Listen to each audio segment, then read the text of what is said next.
Oh, hi. Hello. How you doing? My name is Waldo, and I am here to feel the politics with you. How is everybody doing today? I am doing great. It is very sunny out there, but it also snowed this morning. It's very complicated. It's nice and warm out there, but it's snowing, and it's not too cold in here. I don't know what's going on. It's not a sane place out there. So stay inside. That's my message to you. Do not go out there. Stay in here with me and talk about the politics. Let's feel it all together. Let's have a good time. I might have to trim my beard today. I'm looking at it now on screen, and it is very large. It is getting nutty. Yeah, don't look up. Good call, KBP. Do not look up. So yeah, it's a little bit too far gone over here. Look at this. You know, I may have to trim this up today. I think this afternoon I will trim it up a little bit.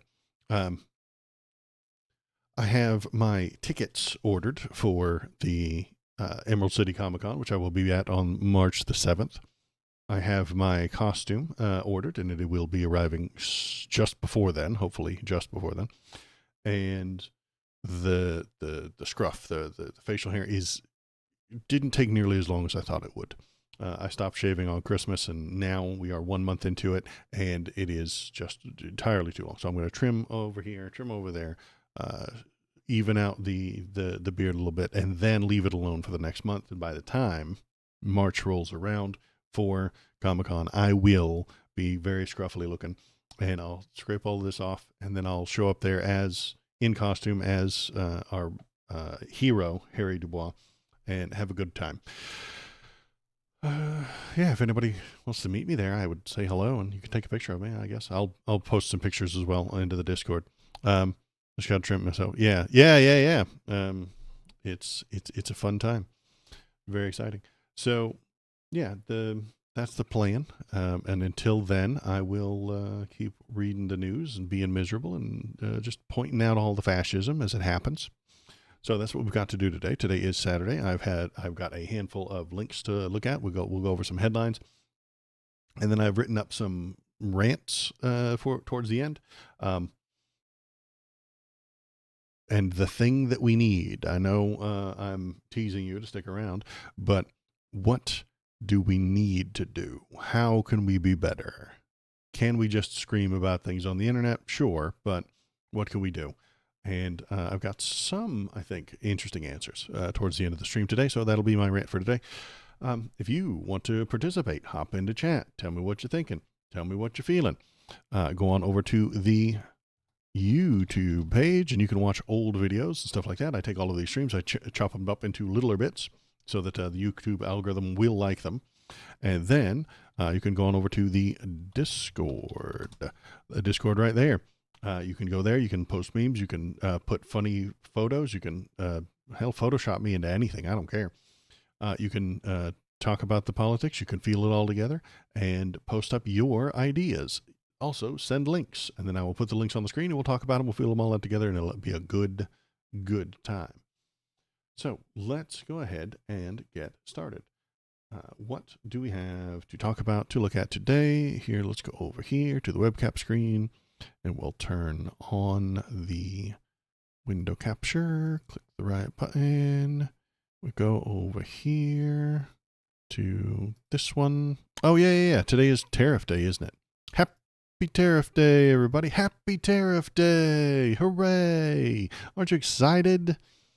Donald Trump's going to start taxing people more because a tariff is a tax. A lot of conservatives don't know that. I hate to be the one to tell them. I don't hate to be the one to tell them. I love being the one that tells them this. But a tariff is a tax. And they don't know that. And that bothers me slightly.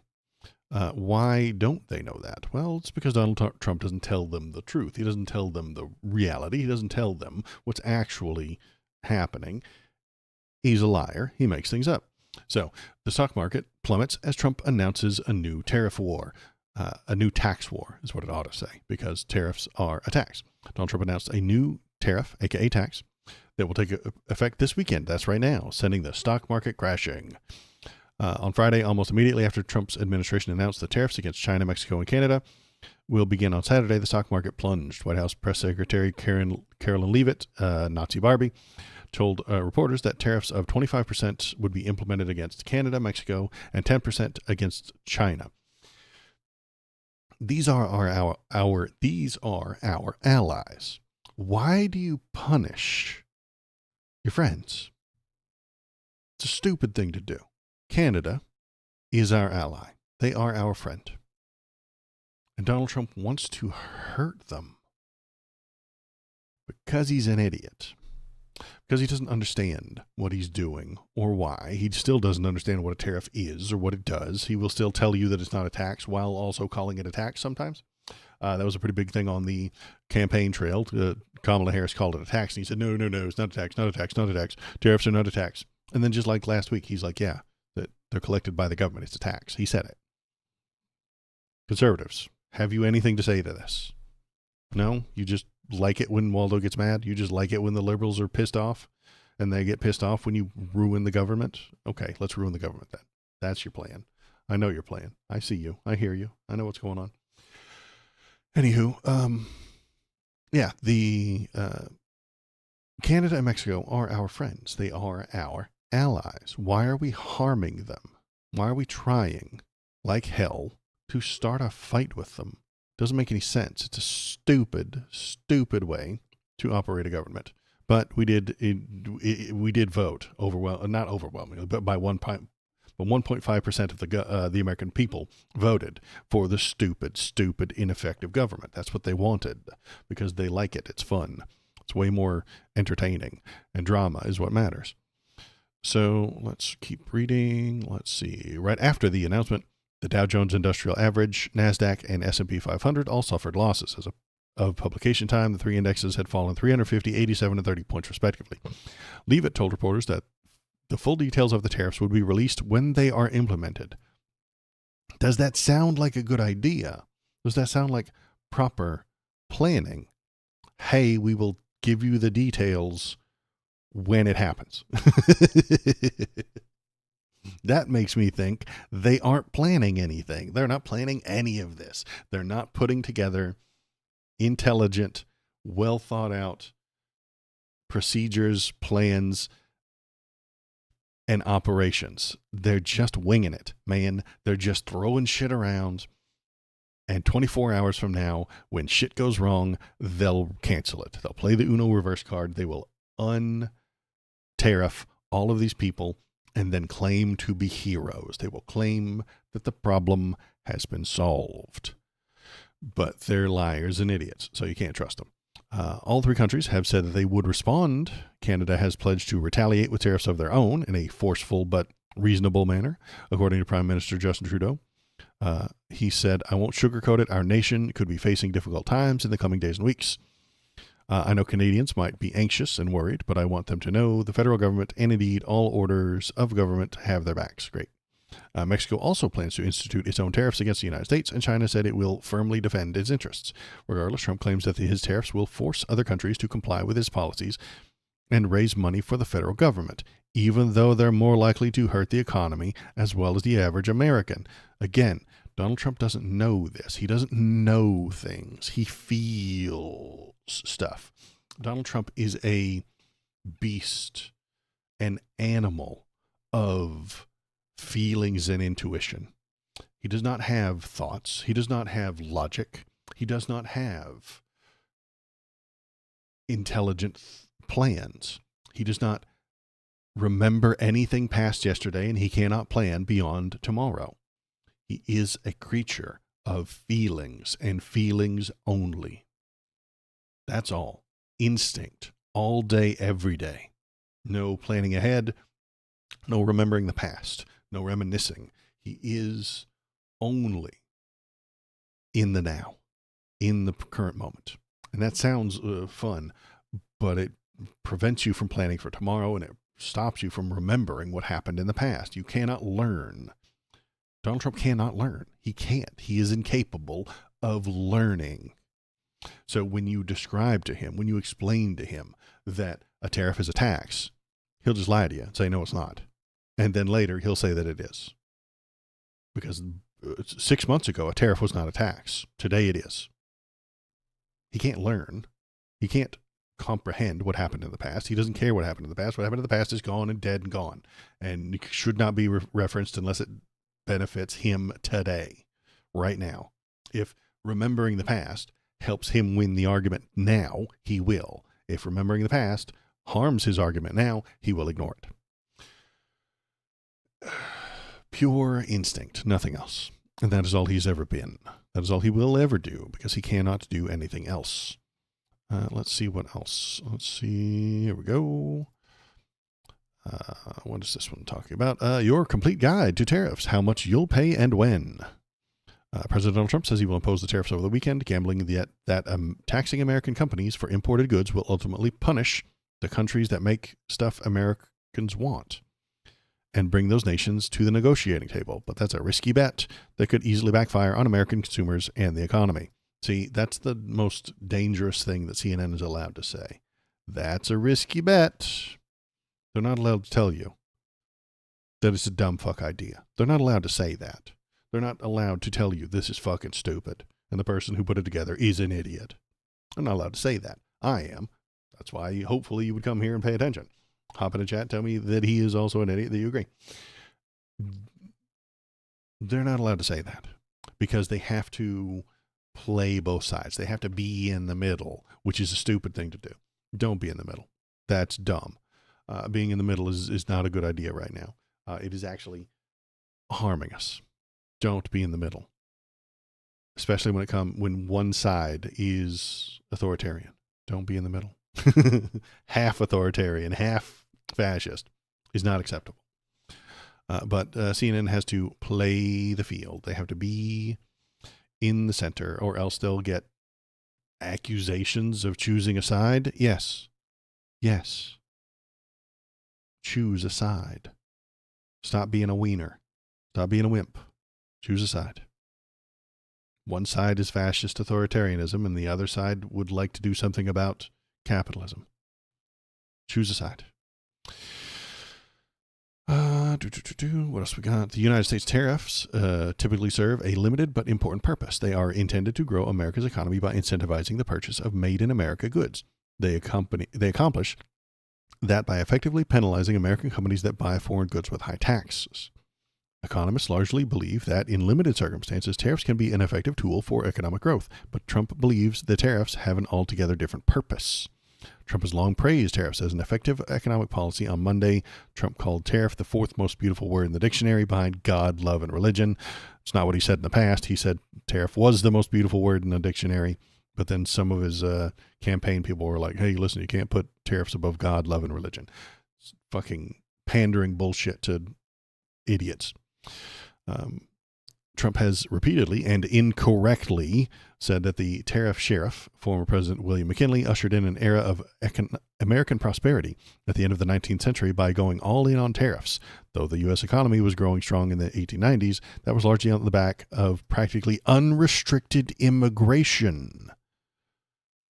God, he couldn't be more incorrect about everything. Nobody has ever been as wrong as Trump is. And he's in charge. He's driving us directly into the ground because no one has ever been as wrong as he is.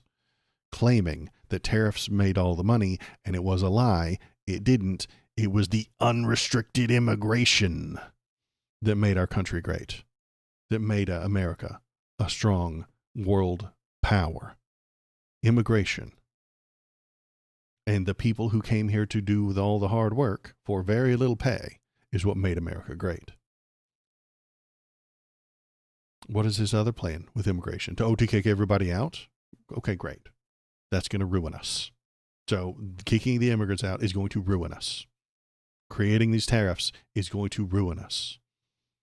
Abandoning our allies in throughout the world is going to ruin us. Harming our allies. Charging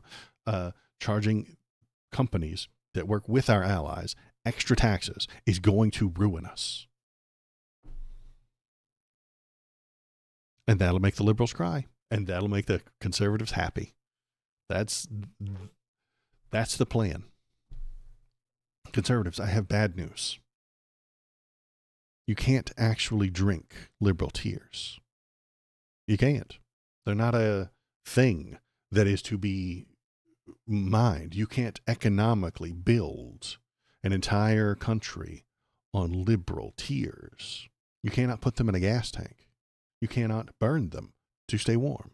You cannot devour them to sustain your life. Liberal tears, mostly, are not real. But every single policy that the conservatives have is to maximize liberal tears. And nothing else. Nothing else.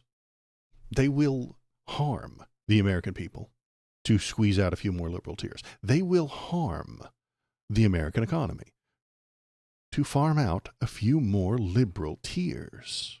They will embrace fascism so that they can get a few more liberal tears.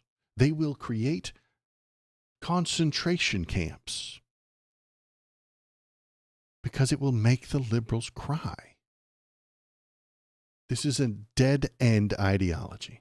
This is an unacceptable use of political power. But it's what we're going to get. And there's nothing we can do about it. Because 1.5% of Americans voted more, because he got 1.5% more of the vote. We are going to have to destroy the entire country.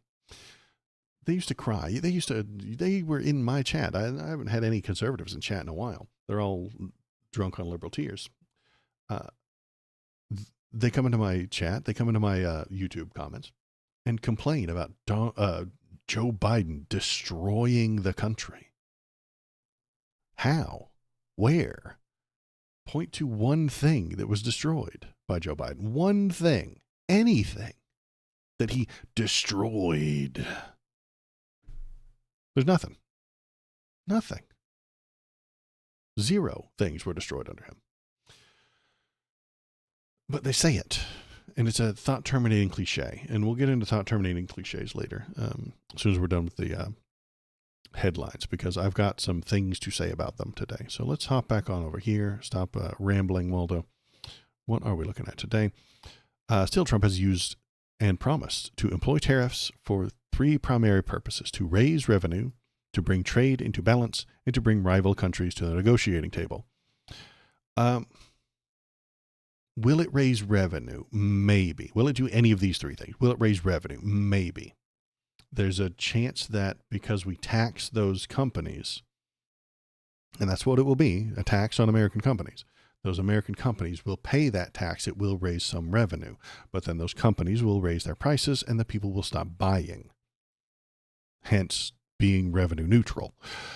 To bring trade into balance, I don't think this will. I think we will suffer before any of the capitalists start building factories in America. We don't have the factories in America. They're not here. You will have to buy that land, which is fucking expensive. You will have to buy equipment, which is expensive. And then you will have to hire Americans, which is expensive, before we bring the trade into balance. And the capitalists aren't going to want to do that. And to bring rival countries to the negotiating table. Now, this might happen. They might negotiate things, but it won't be for goods. It'll be, okay, you stop your tariff, we'll stop our tariff. The negotiating table. I don't think this is going to work. I think these are all dumb ideas. America is running massive deficits, and Trump's tax cut plan could put the budget even deeper in the hole. Because, of course, not only is he taxing the companies more, he's going to cut the taxes of the wealthy, of the billionaires. He is going to lower their tax burden and increase it on the companies, and the people, the regular everyday people, are going to pay more in taxes and get less from their government than they were before. He predicted last week in a keynote address at the annual meeting of the World Economic Forum that the tariffs would bring in hundreds of billions of dollars, perhaps trillions of dollars, into the U.S. Treasury. That is impossible. This will not happen. I am looking at you right now. That will not happen. It won't. It is not going to bring billions into the Treasury, and it's not going to bring trillions in. This will cause more debt, more deficit, more government debt. It will bring us down into the hole further. He doesn't know that. He cannot learn anything. He cannot plan for tomorrow. He cannot learn from the past. He thinks this is a good idea right now, so it's a good idea. And when it fails, he'll look into the camera, tell you it's your fault. He'll blame Joe Biden's inflation. When his tariffs fail, he will blame Joe Biden's inflation and nothing else. He'll blame the Democrats for standing in his way. He'll claim that the tariffs weren't high enough and raise them because reality does not reach him. He is not a person who lives on the same reality plane as you. Trump routinely criticizes American trade policy for subsidizing Canada and Mexico. That's fucking stupid. Doesn't make any sense. Trump and his administration have been consistent. Tariffs in some form are coming on Saturday. That's today. But they've offered conflicting information on what the tariffs would be announced, about what tariffs would be announced this weekend, because they don't actually have a plan. They're just shit talkers. They don't do any planning. They don't do any thinking. They don't do any comprehensive strategery. Man, they just talk shit, throw shit out, and then when it fails, they rescind it. They don't have plans. Yeah, we already saw this. But Trump, in an address to House Republicans on Monday, spelled out specific items that his administration would tariff rather than across-the-board tariffs. Again, making a mess of everything, including pharmaceuticals, microchips, and steel. Confusingly, earlier that day, Treasury Secretary Scott Bessent was pushing for a plan to begin with 2.5% tariff on all goods and gradually increasing them, according to the Financial Times. But Trump told reporters on Air Force One he would reject that plan, saying that would not be acceptable to me. He needs them to be much, much bigger. Much bigger. Trader Todd USA, happy Tariff Day. Thanks for coming in. It's going to be a nightmare. Let's see. There's widespread doubt on Wall Street that Trump will rush to put into effect those massive tariffs in full force on Saturday. So they're not even thinking that he's going to do it. To enact tariffs, Trump will probably declare a national economic emergency, invoking the International Emergency Economic Powers Act, known as AIPA, which unilaterally authorizes a president to manage imports during a national emergency. But Chris Krueger, an analyst at TD Securities, noted that Trump has not yet triggered the AIPA statute and is running out of time to get that done for Saturday's promised tariffs. They don't know what they're doing. They don't know how the government works. They don't know where the buttons are. They don't know who's in charge. They don't know what the steps are. They just flail around at random. Make a big show of it. Do nothing. Blame Biden when it fails. Yeah, Shinseto, that's it. Exactly. If not Saturday, which is today, or if some limited tariffs go into place on Saturday, more severe tariffs could be put in place later this year. Sure. Trump's pick for Commerce Secretary, blah, blah, blah. Tariffs are reducing fentanyl. Okay. He suggested that the initial tariffs coming as soon as Saturday are action-oriented. Make a big show of it. Aimed at reducing fentanyl and illegal immigrants coming over the U.S. border. What do those things have to do with each other?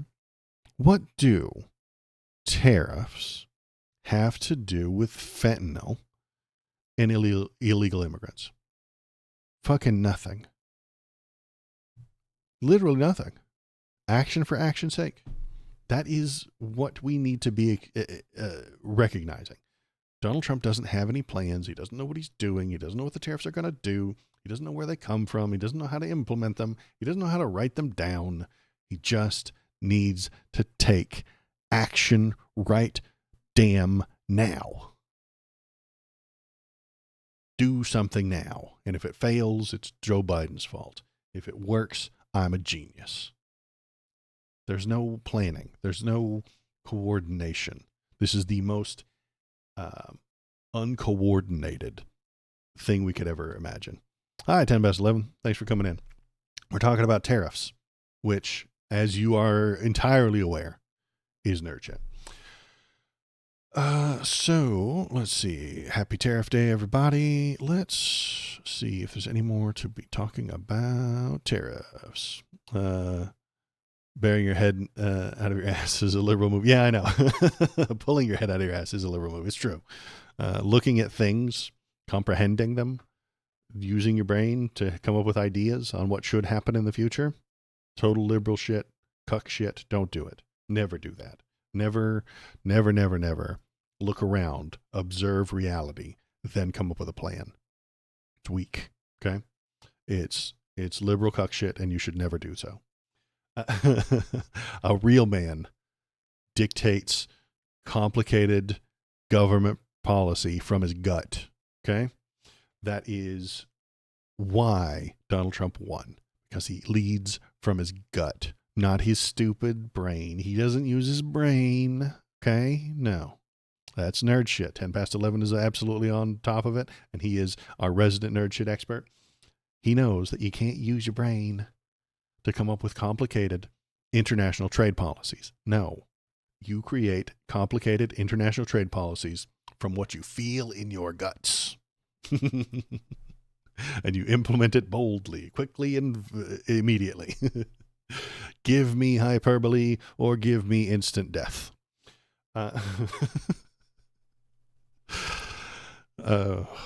So that, yeah, it's Tariff Day, everybody. Let me see if they actually went up. I'm going to check the AP, because the AP is usually pretty good about AP news. They're usually pretty good about breaking stuff. Let's see. They are talking about the tariffs. Tariffs could land this weekend. Here's some goods in the crosshairs. Yeah, the tariffs have not happened yet. They're supposed to happen today, but they're not here yet. We don't know if they're going to be here. We don't know what's going to happen because the people in charge don't actually know what they're doing. So we're going to wait patiently on those tariffs and whether or not they will actually appear. So keep an eye out for tariffs. They're everywhere. They're coming for you. They may be here soon. They may not. Who knows? And if they're not, it's Joe Biden's fault. And if they're not, and it's a good thing. If they're not, and it's a bad thing, Joe Biden's fault. If they're not, and it's a good thing, if Donald Trump reprieves, if he gives them a pardon on Monday from those tariffs, he'll claim victory. I'm going to kill you. Wait, no, I'm not. I changed my mind. I'm a hero. Not exactly proper diplomacy, you know? I am going to stab you. Wait, never mind. I changed my mind because I'm a good person. I'm a hero. Give me a medal. All right, so let's go and look at this. This is bad. I hate this. Donald Trump's data purge has begun. Health and climate information is already disappearing from federal websites. He's burning the books, y'all. He's a fascist, and he's destroying the data that disagrees with him. He does not like what the data says about climate and trans healthcare mostly. So he's deleting it. He's destroying it. He's literally, well, not literally, but he's figuratively burning the books. He does not like what the books have to say, so he is deleting them. Key resources for environmental data and public health have already been taken down from several federal websites, and more could soon vanish as Trump administration works to scrap anything that has to do with climate change, racial equality, or gender identity. Warnings floated on social media today about the impending purge at Centers for Disease Control. I assume that most of my viewers are humans. Some of you are robots. But the humans in the audience, I hope you appreciate the fact that the Centers for Disease Control and Prevention is good for you. I don't like having diseases. I, personally, as a human, feel bad when I have a disease. I would like fewer of them, please. And there is a government agency that could help us with that. That is the Center for Disease Control. I want them to have data. Again, this is just pissing off the liberals for no fucking reason. That's their plan. the liberals sure do like data and knowledge and knowing things. It'll make them cry if we burn the books and delete all the data. Government of spite, for spite, by spite. That is what we've got. And the American people will suffer. Let's see. That calls to save as much data as soon as possible. The CDC shares data on a wide range of topics, from chronic diseases to traffic injuries, tobacco use, vaccinations, pregnancies in the U.S. And it's just one of the agencies in the crosshairs. Fortunately, researchers have been archiving government websites for months. This is typical with every change in administration. But there was even more imperative with the return of Donald Trump to office. Access to as much as 20% of the EPA's website was removed during the first round of Trump deregulatory spree, and now it seems similar moves are happening fast. The CDC's Social Vulnerability Index and Environmental Justice Index tools that could show whether particular populations might face disproportionate health risks have both been taken offline within the past week. In 2007, during the Bush administration, social scientists, geographers, and statisticians started developing the Social Vulnerability Index, which incorporated demographics and socioeconomic factors, including poverty, race, and ethnicity over the years. The Biden administration launched an Environmental Justice Index because these are intelligent people making complex plans for the future. It's a good idea. Since stepping into office, Trump has tried to undo previous administration's work to address health disparities when it comes to race and gender. In an executive order Trump signed to undo Biden-era policies, the president wrote that diversity, equity, and inclusion has corrupted government institutions. Data is Donald Trump's enemy. Information is the enemy of Donald Trump, so he will remove it. Intelligence is the opposition to Donald Trump, so he is getting rid of it. He does not like it. It does not agree with the beliefs he has, so he will remove the data. And I don't think I'm being hyperbolic here when I tell you, hey, guess what? The fucking Nazis did this shit too. The forgotten history of the world's first trans clinic, the Institute for Sexual Research in Berlin, would be a century old if it hadn't fallen to Nazi ideology. The Nazis did not like the people in this photo, so they destroyed the data about them. Late one night, I'll put on my my storytelling voice. Late one night, on the cusp of the 20th century, Magnus Hirschfeld, a young doctor, found a soldier on the doorstep of his practice in Germany. Distraught and agitated, the man had come to confess something, an earning, a word used to refer to homosexual men. It explained the cover of darkness. To speak of such things was dangerous business. The infamous paragraph 175 of the German Criminal Code made homosexuality illegal.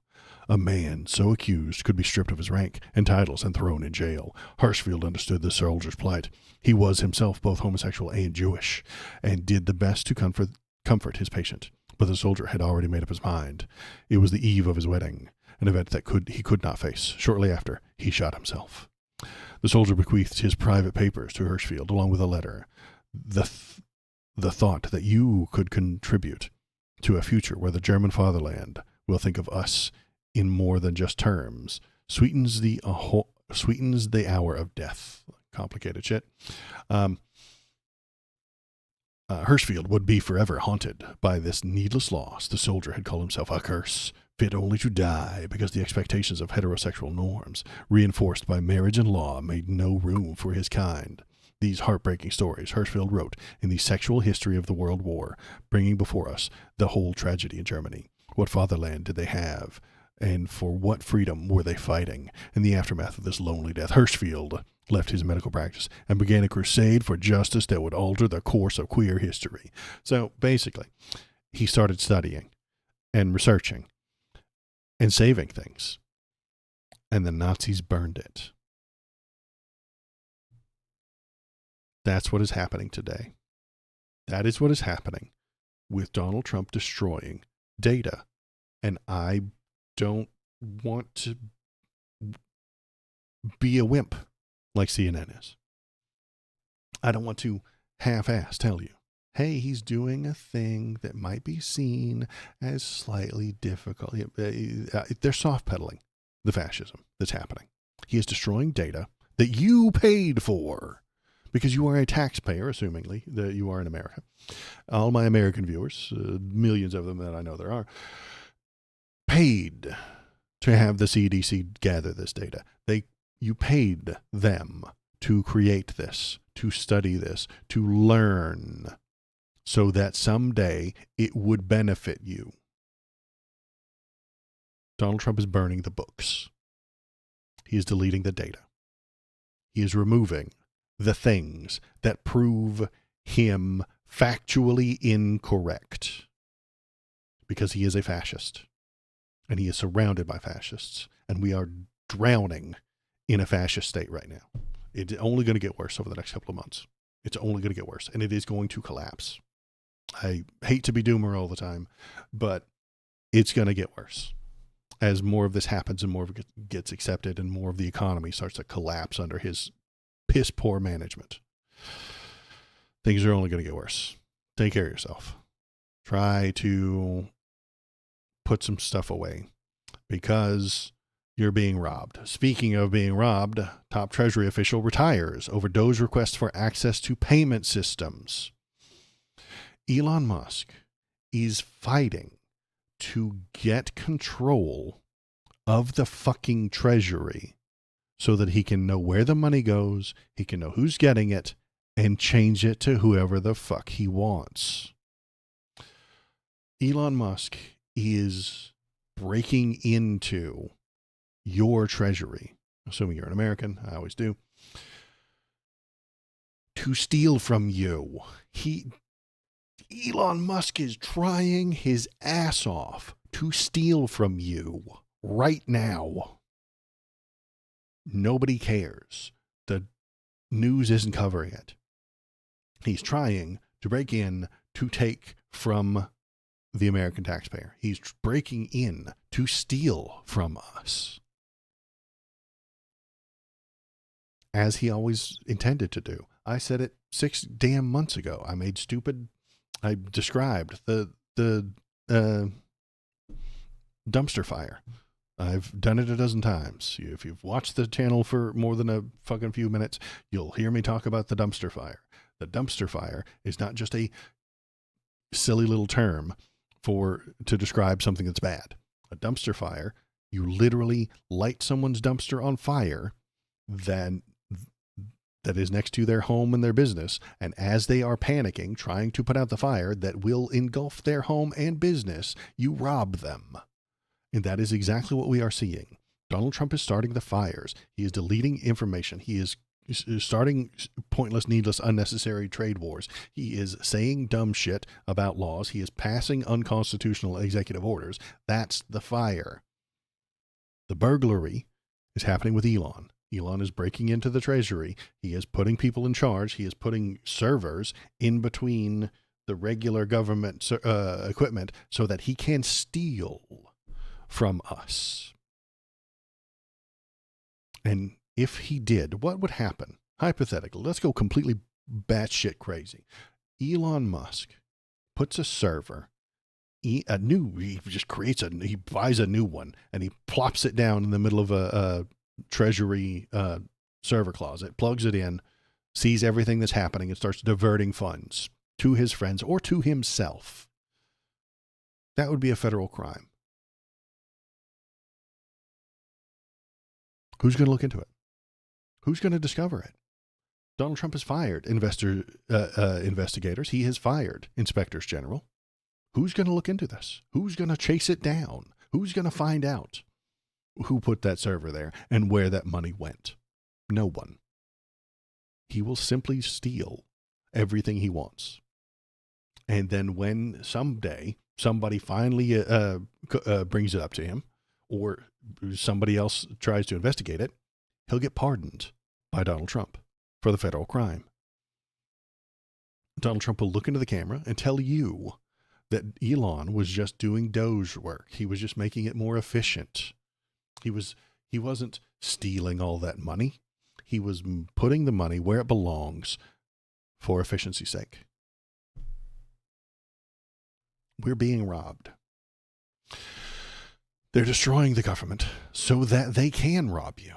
They're breaking in and taking all your stuff. Now, if you talk to conservatives and ask them, if you paint hypothetical pictures of a conservative, if you had one speaking to me right now, I would say, hey, if somebody broke your window and intended to come into your house to steal your stereo, what would the conservative say? The conservative would say, oh, good, I'm glad this finally happened. I'm going to shoot him 17 times. And I would be right to do so. That's what the conservative will tell you. And I agree with them. If someone breaks into your house to steal from you, shoot them. Elon Musk will break into our government, steal from us, and get away with it. Because it's a big crime. Little crimes, stealing a candy bar from a Target, is a death sentence if conservatives are in charge. Stealing a single loaf of bread to feed your starving family in a conservative country will get you murdered, get you killed by the state. But Elon Musk stealing billions from the American taxpayers, it's just the price of doing business. That's just, political. Why are you making it political, Waldo? That's just his political stance, He thinks that has the right to break into the treasury and take whatever he wants. Conservatives are completely and totally backward, as usual, and it's only going to get worse. David Librick, top Treasury Department non-political career official, retired Friday after clashing with Elon Musk allies over government payment systems. A source familiar to the matter told The Hill on condition of anonymity. The Washington Post first reported Librick's departure, citing people with knowledge of the matter. Upon his inauguration, President Trump appointed Librick acting Treasury Secretary, while nominee Scott Bessent was waiting to be confirmed. Librick's retirement follows a dispute over a request from Department of Government Efficiency, which Musk oversees, for access to the payment system that Treasury officials use to disperse funds. The Post reported that a small number of career officials at Treasury have control over the systems which are run by the Bureau of Fiscal Service. Librick was supposedly first commissioner of the Bureau. The system controls $6 trillion annually, distributed as Social Security, Medicare, salaries, and for federal workers, and payments to government contractors, payments to grant recipients, and tax refunds. Elon Musk wants someone in his pocket to be in control of this so that he can direct it as he sees fit.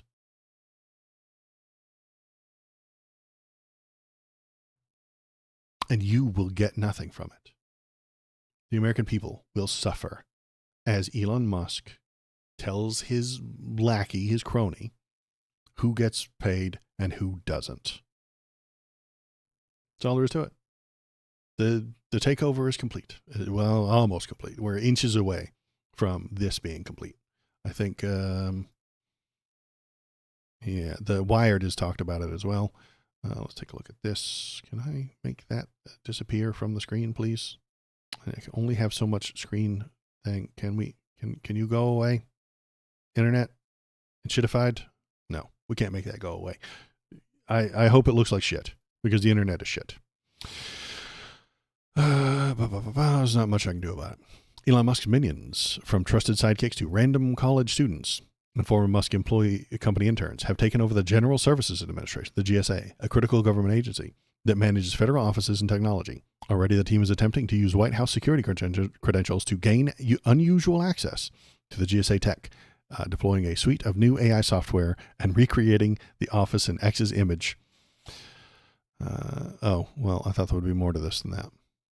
But yeah, they're taking over the GSA as well. So they're taking over the GSA, they're taking over the Treasury, so that they can control where the money goes. And it won't go to you. It won't go to anything that you think is a good idea. It won't go towards making the American lives better. It will go towards the rich. It will go towards the billionaires. It will go towards the oligarchy. It will go to whoever Donald Trump feels deserves more money.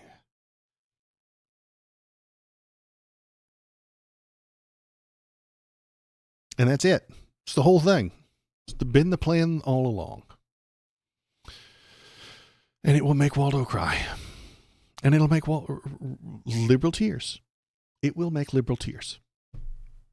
And the conservative base, the people in Appalachia, the people in middle of the country, somebody in Kansas will love it because they sustain themselves spiritually on liberal tears. Physically, they're going to suffer. Economically, they're going to suffer. Literally, they're going to suffer. They're not going to be able to afford food. They're not going to be able to pay for their kids to go to college. They're not going to be able to put any sort of money aside for retirement. They're going to pay more for literally everything. They're going to be further in debt. But spiritually, man, they're going to feel so good because of all those liberal tears. They're going to feel great. Literally, they're going to suffer, but they'll feel good about it. Oh, here we go. Elon Musk's plan to take over GSA next with disturbing plan of action. Report reveals Elon Musk's new goal, getting rid of government buildings. Real estate is a gigantic scam, and he wants in on that scam. If tech CEO and fascist enthusiast reportedly spent Thursday afternoon in General Services Administration's headquarters and met with the agency's acting administrator. The GSA manages federal offices and acts as the government's procurement arm. Trader Todd USA, I'm glad you're here. Thanks for coming in. You're registered as a conservative, but I despise Trump, and please don't lump me in with anyone. I am making broad generalizations here. I'm okay with that.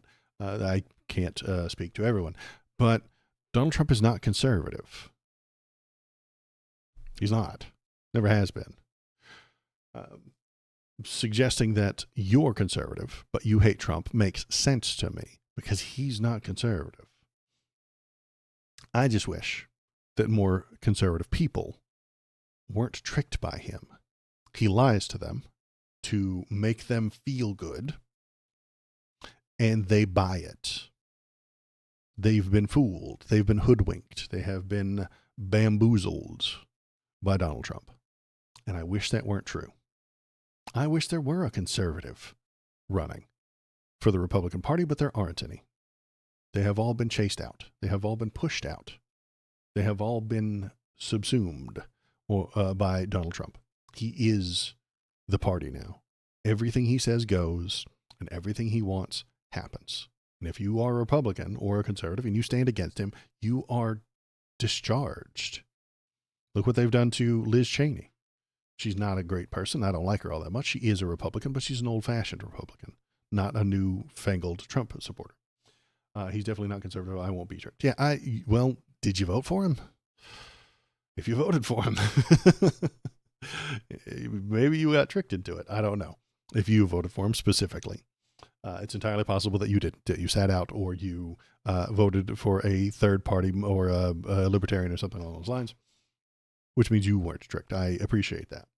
I can recognize that you haven't been tricked, but most conservatives have been. Most conservatives are drowning in right-wing Fox News propaganda by OAN and all the others like that, to think that Donald Trump is a conservative right-wing Republican, and it's just the liberals that are overreacting to him. I don't think that's the case. I think the liberals are underreacting to him, and the left is the people who are pointing it out properly. Is the left overreacting? Also, yeah, of course I am. I am literally acting, kind of, right now. I am reading the news to you, and hell, I did the dramatic voice in a minute. I voted for my dog. There you go. See? Your dog is probably a better choice for president than Donald Trump, I think. On the list, I have a long list of who would be best as president. Donald Trump is at the very bottom. Your dog is somewhere slightly higher. I've never met your dog, but I'm willing to bet that they're better on economics than Donald Trump. But yeah, Elon Musk is doing exactly what I assumed that he would be doing. He is stealing from us. He is going into the government, just inserting himself and his friends so that they can direct how the government money works. Musk's Department of Government Efficiency has focused on terminating the leases of most empty offices, and this week touted its termination of 3 leases on a post on X. These are the first steps to the right side of the federal real estate portfolio of more than 7,500 leases. The pseudo agency posted, and buildings may only be Musk and Doge's first target of the GSA. It also provides tech and contracting services for the federal government. So they are probably going to try and sell these. He will pick and choose who his friends. If you kiss Elon's ass, he will help you buy one of these formerly government buildings for cheap. You then have real estate that you can start charging people rent for. That is the plan. Redirect anything that the people paid for towards some sort of private entity who will profit. Take the socialize the costs, privatize the profit. That is what he's doing. And that is his plan, and that's what he will do over the next few years as I watch and pay attention to what he's doing. So what else do we have to talk about today? I have a rant, but we're going to take a quick dog break. What is a dog break? It's where I grab the doggies. Do you see him? There's one. There's a doggie right now. I'm going to grab him. We're going to take a break, and then we'll rant a little bit. I'll be right back.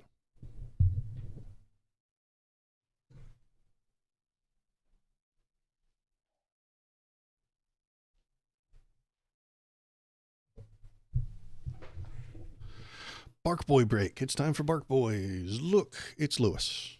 Louie doesn't like me all that much. He prefers his mom, and he only comes up here every once in a while. He's usually not the one that I put on stream. Lewis here does not come up here all that often. He likes it downstairs where the food is, where it's warmer, and he can sleep on the couch all day long. But this is Lulu, the baby Bark Boy. All right, Lou.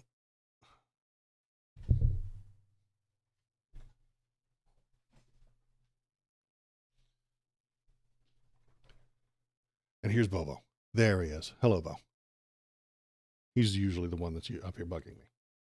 He comes up here, he licks my feet, he licks my toes while I'm trying to stream. It is very difficult. I don't know if you've ever been a streamer. It's the most difficult job in the world, and it's even more complicated when this guy licks your toes. It's hard to hold on to the hate and the anger and the rage that I need when talking about Donald Trump when Bobo is licking my toes. All right, Bo. They're here. The Bobo, the baby Bark Boy. They are here for you. If you want to see more photos of them, you can do that at the Bobo for President. Yes, absolutely. He's an ANCAP. I hate to let everybody know he's an anarcho-capitalist. I've been speaking with him about it.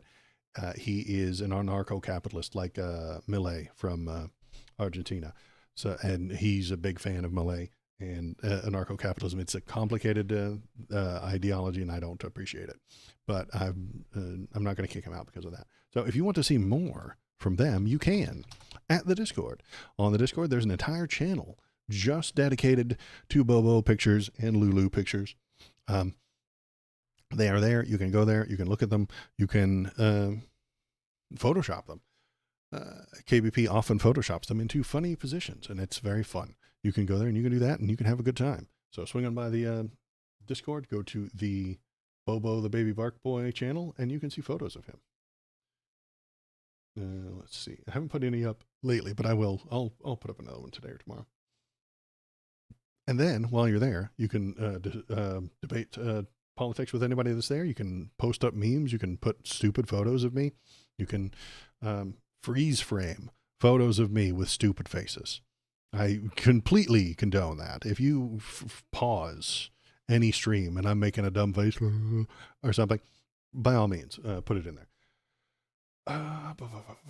What are we going to rant about today? Okay, so as usual, what I usually do is I take a look at the headlines, I have some thoughts, I come up with some ideas, and then I give you a little bit of a rant. It's not exactly scripted, but lightly scripted. And then I turn that into a YouTube video, and you can watch all the old videos on the YouTube link right there. Go on over there if you want to watch old videos and stuff like that. I've got shorts and stuff that you can click on and watch. Okay, so what are we ranting about today? We are going to rant about this. What are they on? Tweet on Blue Sky? They're not tweets. We're going to call them tweets. I don't care. Well, Twitter's gone and dead, so Blue Sky can have tweets. I think they should steal the name, honestly.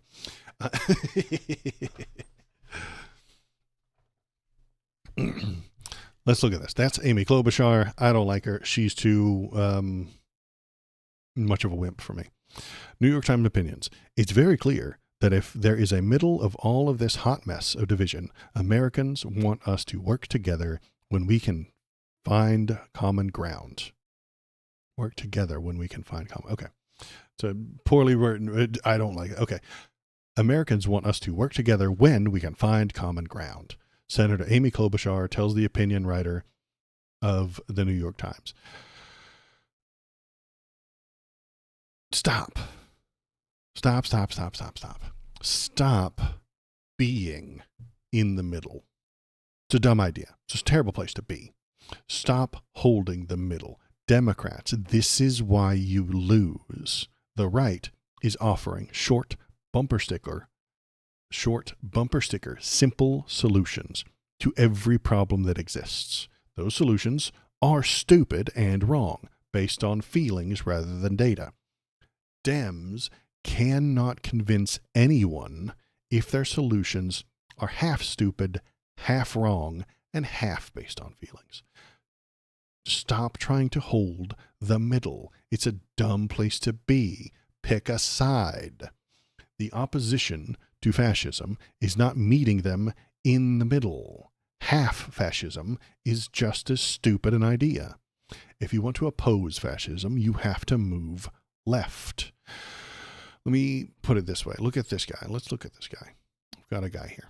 There he is. He's drowning. This guy, see him? He's drowning. Now,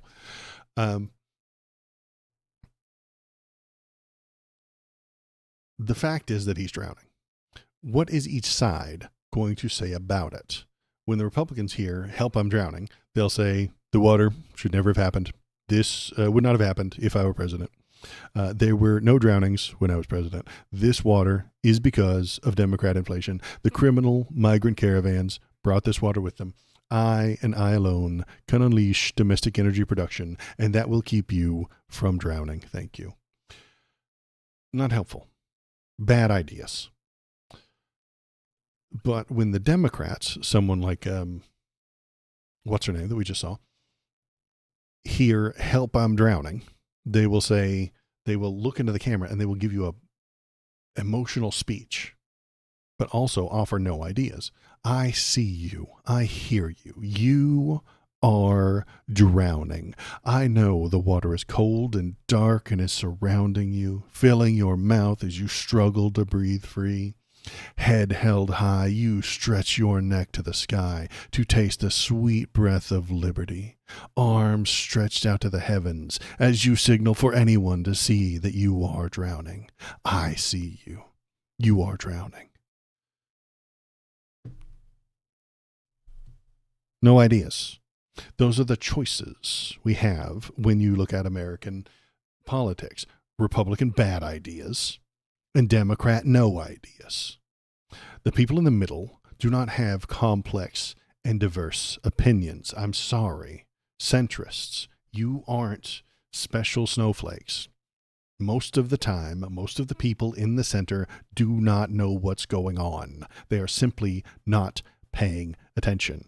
They do not know what's going on with the government. They do not know how many branches there are in the government. They do not know that Biden dropped out. They don't know why he dropped out. They do not know who has replaced him. They do not know what Trump stands for. They don't know what an oligarchy is or why it's dangerous. And that's okay. I don't expect busy people to know everything. Saying let's meet in the middle when one side is authoritarian fascism is a sign of ignorance. We have not gotten to this level of authoritarianism because Republicans. Hang on. I know you are drowning, and I see you are drowning, and you deserve to be rescued. If you move a little bit further to the left, the left-leaning people, your Bernie's, your AOC would say you deserve to be rescued. If you really are pushing a leftist, you can have a solution. Tax the billionaires for life rings. See, that's a solution. That's an idea. Tax the billionaires to put up guardrails to prevent people from falling in the water. That's an idea. The Republicans had an idea. Drill, baby, drill. More. And unleash American energy so that nobody will drown. Well, motherfucker, that's the wrong idea. And this leads me into the thing that I wanted to talk about today. We didn't get to this level of authoritarianism we did get to this level. So we have gotten to this level of authoritarianism because Republicans have stumbled upon the right way to message to the American people. Short bumper sticker messages that hit their feelings. That is what the American people want. Lock her up. Drill, baby, drill. Make America great again. Drain the swamp. Stop the caravans. No more dead cops. USA, USA, USA. All very short bumper sticker ideas that are difficult to argue with. I can make an intelligent argument against every single one of those, but I would be losing. A much better YouTuber than me, called Innuendo Studios, has called the short pithy wrong. And he made a good point, and you should watch his videos, that if you are drafting a 1,000-word rebuttal to any of those thought-terminating cliches that I just mentioned, you're losing the argument. So here's a good meme that kind of points it out. You may have seen this, you may not. So let's look at this one right here. There we go. Can anyone tell me how much a good coat costs? And then we have Marx describing a very complicated system about how much a worker should be paid, how much it costs to create to farm up the plants that get turned into linen, how much it costs for the workers, how much the factory should cost to create, and all that fun stuff. And then the answer is, what the fuck is a yard of linen? Leftism is there. That's Marx. He's a leftist. Probably nobody's going to argue with me with that. But we have to condense it. Okay? We cannot continue that way. This doesn't get people to vote. It doesn't. This does not convince people, especially Americans. This is not going to work. So what we need is to counter the thought-terminating cliches. What we need is short, pithy right. The left needs to counter with short, pithy right. I already have one. It's the motto of the channel. If you've been watching for any length of time, you've probably heard it 1,000 times. All politics are based on feelings. That is a short, pithy, and I would say right, statement. Rather than being a thought-terminating cliche, I think it is a thought-producing one. What I want is for anybody to hear that and think about their own feelings and how those feelings influence the political landscape. All politics are based on feelings. Trader Todd, USA, is a conservative. He's in chat. We like him. We love him. Thank you for being here. I suggest that all of your politics are based on feelings, whether you know it or not. And I want you to think about that. I want anybody who hears that to say, what the hell does that mean? Is my politics based on my feelings? That's a lot of words, aka nerd shit. Well, that's why I'm condensing it to all politics are based on feelings. That's it. And then if you have thoughts about it, if you want to disagree with me, let's hypothetically, you wanted to disagree with what I'm saying. I'm thinking, there you go, see? He's thinking, exactly. It's working. It's working. And I'm not going to pretend not to be partisan here. If a right-wing conservative wanted to argue with me about the statement, all politics are based on feelings, they would have to draft a whole lot of words That's the point. That's the trick. That's what I'm getting in on the game. All politics are based on feelings is only the first one that I have come up with. There are others on the left that usually work. I didn't write all of them, but there's another one that's tax the billionaires, you know? Tax the billionaires. 3 words. Bernie talks about it a lot, and lots of people love Bernie, don't they?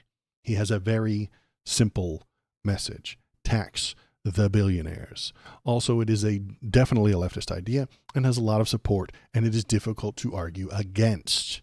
If a right-wing person wanted to argue, if a Donald Trump supporter wanted to argue against tax the billionaires, they would have to write those 1,000 pages. They would have to write all that stuff. They would have to create a complicated scheme about why it's wrong to tax the billionaires. Because if you, and you don't say tax the rich, 10 past 11, thank you very much. You don't say tax the rich. We have to comprehend the words and why the words are what they are. The AOC had that really cool dress, I think, one time that said tax the rich, right? Let's look that up real quick. AOC tax the rich dress. So she wore this dress that said tax the rich. Now, while this is lovely and wonderful, she's slightly wrong. Don't say tax the rich. Say tax the billionaires, because it's easier for me to argue and it's harder for the Republicans to push against. If you give the Republicans a leg to stand on, they will. To most Republicans, rich is making $100,000 a year, and they strive to achieve that. Rich is a perspective more so than billionaire is a perspective. You see, if you ask a person in rural Texas what rich is, they'll say someone making $150,000 a year is rich, because it's true in their part of the world. If you live in San Francisco and you make $150,000 a year, you can't even make rent. So don't say tax the rich. Tax the billionaires. Short, pithy, right. No, short, pithy, correct. I suppose I shouldn't say right, because there's a right wing and we're leftists, so we're fighting against the right wing. Okay, short, pithy, correct. Tax the billionaires. If you want to argue about that, if you want to stand against that very short sentence, you're going to have to work your ass off. And in doing so, you will be losing the argument. So, we need more of these little statements. Please hit me with some in the comments. Go over to the Discord. Try them out there. Even if they're too wordy, we can edit them together at the Discord and make them more pithy and correct. Off the top of my head, some others that I've thought of. Common sense is a feeling. I like that one. Common sense is a feeling. This undermines the facts don't care about your feelings nonsense that you get from people on the right, like, what's his name? Ben Shapiro. He's an idiot. Facts don't care about your feelings. True. But all conservative right-wing positions are based on feelings. Remember the last one? All politics are based on feelings. You have a feeling, then they go looking for the facts that back up the feeling that they have. This is the right-wing Republican way. So, common sense is a feeling. I say it on stream all the time, and I think it takes away a big weapon that the right likes to use. Donald Trump just this week said he knew the helicopter crash was due to DEI because he had common sense. How does that make any sense? It doesn't even make common sense. Donald Trump was asked, do you know that the helicopter crash was caused by DEI? And he said, yes, because I have common sense. Common sense is a feeling. He feels like DEI caused a helicopter crash. He doesn't have any evidence. He doesn't have any facts. He doesn't have any reality to base that on. He has a feeling. DEI is a feeling. DEI is based on feelings, always has been. And if you accept it, if you recognize that, you can circumvent some of the things that the right is telling you. Common sense is a feeling. I implore anybody on the right to explain to me common sense in a way that isn't a feeling. Define common sense. I suppose I could look up the definition for it specifically, but the way that the conservatives always use it, it's a feeling. Let's go to dictionary, and we'll look up common sense. Common sense. It has the word sense right in it. Of course it's a feeling. Let's see. This one says a good sense and sound judgment in practical matters. Okay. Sense. Judgment.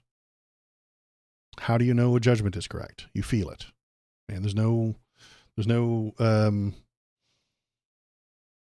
yes, you can look at facts and then react to them. Great. But the feeling is what you're basing it on. You feel like this fact is correct. You feel like something is wrong. You feel like something is a good judgment. You feel justice. You feel mercy.